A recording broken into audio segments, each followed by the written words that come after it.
Hello folks, it's Chris in Arena Studio. Thanks for checking out the video. One of the big questions I get asked by loads of bands when I speak to them about recording is, how do I record their drums?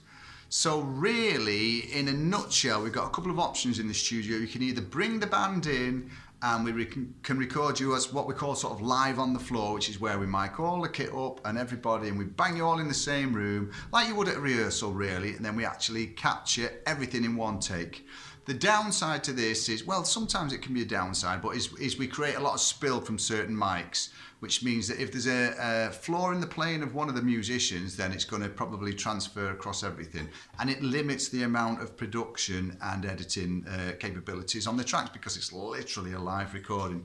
And we can get some stunning results like that, but normally the best way for me that I find over the years, how I like to work with things, is to get the band in maybe a couple of nights in the week before they come in, record a scratch track of the band playing their instruments, as in all the guitar parts and the bass parts, roughly just nail them down to a click, to a metronome, to a click in Pro Tools, so that the drummer's then got something to work to.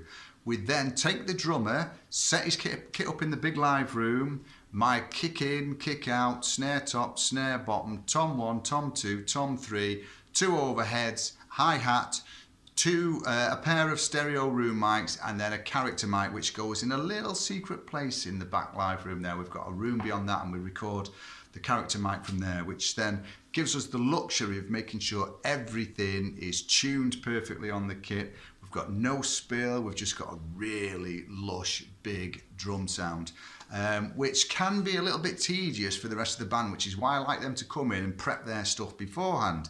But for me, the best way to get a great record is to actually do this with the drums. Then we'll probably record 3 takes of the drums and I will edit those drums so that we get the best performances. Any timing issues, we'll warp the issues and put them, any timing issues, we'll warp those and put them bang on the money.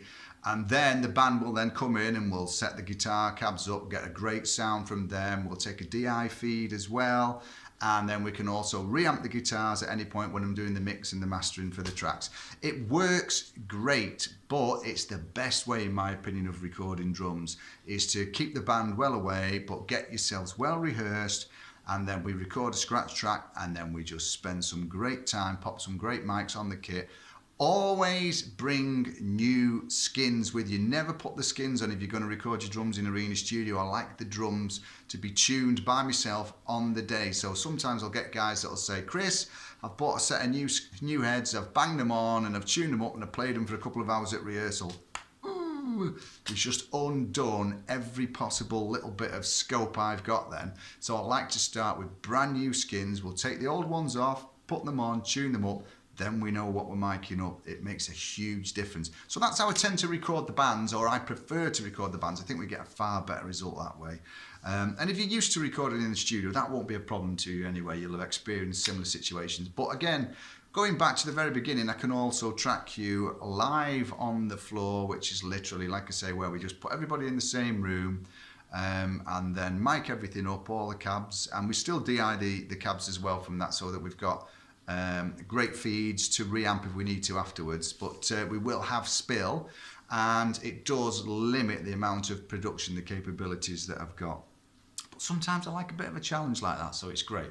Okay, and I also track through the UAD Apollo interfaces, the X16s, and I've got some nice presets already rigged up there for the bands when they come in. Okay, so thanks for checking out this video.